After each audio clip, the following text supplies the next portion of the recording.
Houston, Texas, stoppage time.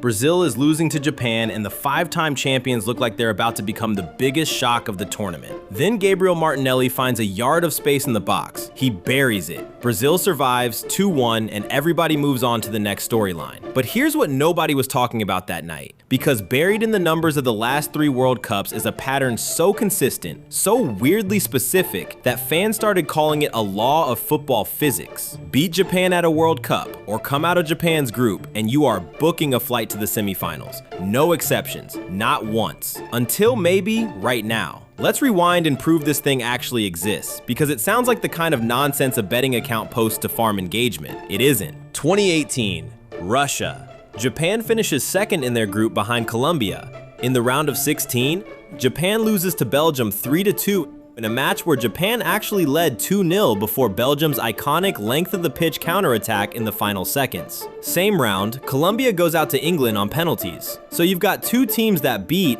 or effectively eliminated, a team connected to Japan's group, Belgium and England. Both of them go on to reach the semifinal. Belgium beats Brazil in the quarterfinal to get there. England needed a shootout of their own to get past Colombia in the first place. 2 different teams, 2 different paths, same destination, the Final Four. Now fast forward to Qatar, 2022.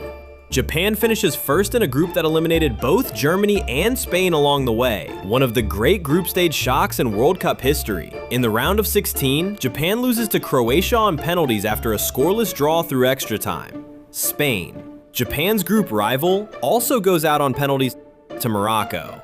So again, you've got the 2 teams that knocked out Japan and Japan's group partner, Croatia and Morocco.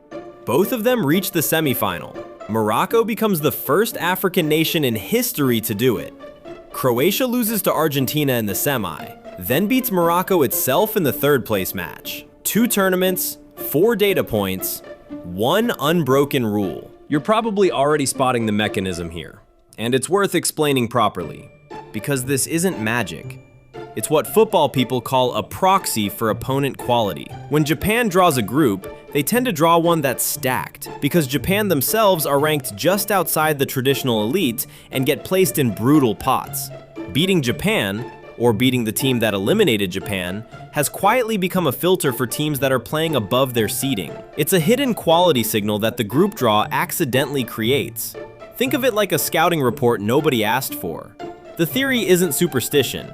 It's an emergent stat, the kind that shows up when a small sample size lines up in a spooky way 3 tournaments running. So heading into 2026, the football internet was primed. Japan drew into a group with the Netherlands and Sweden, a properly loaded group by modern standards. Japan finished second, level with the Dutch on points, edged out only on goal difference after a 1-1 draw with Sweden in the final round. That sets up the round of 32 matchup, Japan against Brazil in Houston. Now here's where you reconstruct the actual tactical board, because the story isn't just that Brazil won, it's how tight this was. Japan's game plan was built around exactly what worked against Brazil in their October friendly the year before, when Japan came back from 2 goals down to win 3-2, the first victory over Brazil in their history. Manager Hajime Moriyasu set his side in a compact mid-block, inviting Brazil's fullbacks forward and then springing quick vertical balls into the channel the moment possession turned over. It worked again. Kaishu Sano scored in the 29th minute, ghosting past Casemiro before finishing low into the corner. And at halftime, Japan was 90 minutes from the biggest result in their history. Brazil's response was patient rather than desperate. Ancelotti's side kept their shape, absorbed the counter, and waited for Japan's legs to go. Casemiro headed home the equalizer in the second half. And then, in the 6th minute of stoppage time, Martinelli made the difference. 2-1, Brazil survives. Under the old rule, this is exactly the moment the pattern locks in. Brazil beat Japan. The Netherlands, Japan's other group rival, went out to Morocco on penalties in the same round.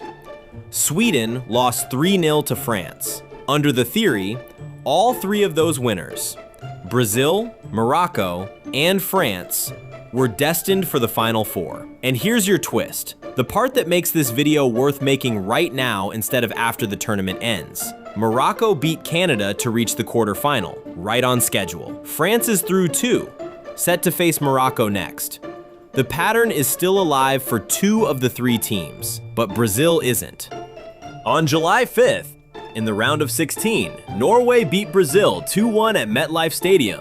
Erling Haaland scored both goals himself, taking his tournament tally to a Golden Boot leading tally and sending Brazil home before the quarterfinal. 5-time champions, the team that had just executed the exact win over Japan that was supposed to be a golden ticket, eliminated 1 round early by a Norway side that had never before reached this stage of a men's World Cup in the federation's history. Think about what that means for the theory. 2 branches confirmed, right on schedule. 1 branch snapped clean off.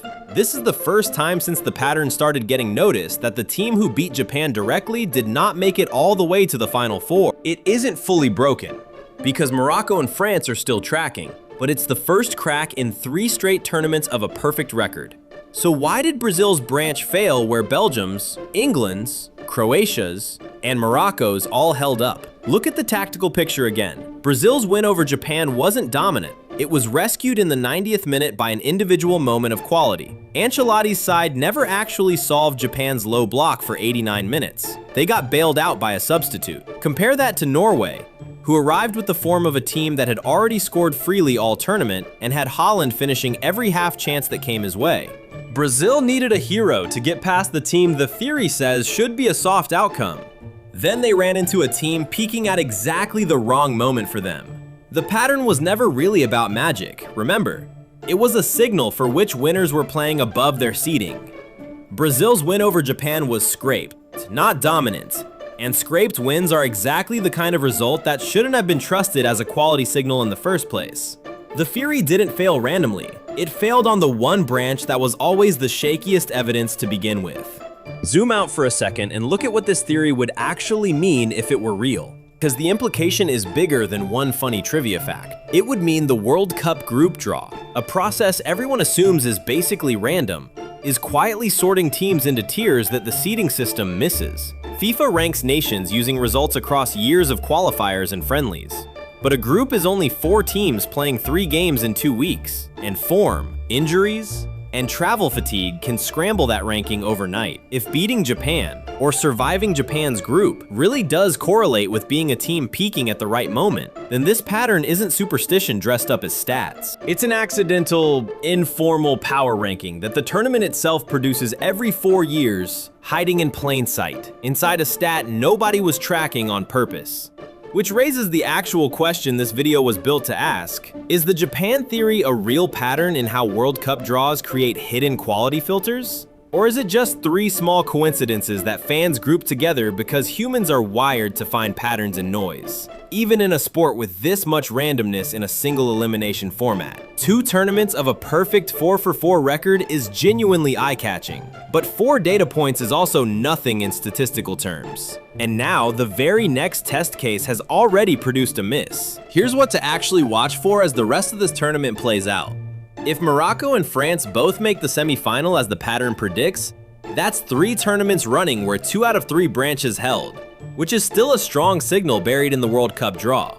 If either of them stumbles in the quarterfinal, the theory stops looking like a hidden law of the tournament and starts looking exactly like what skeptics always suspected, a fun coincidence that fans noticed a beat too early. So keep an eye on Morocco versus France this weekend, because whichever way that quarterfinal goes, just told you whether this was ever really a pattern at all, or just the internet finding shapes in the clouds. And if it does hold, remember where you heard it first, because the team that beat Japan might just be about to win the World Cup again. Just, this time, it won't be Brazil doing the winning.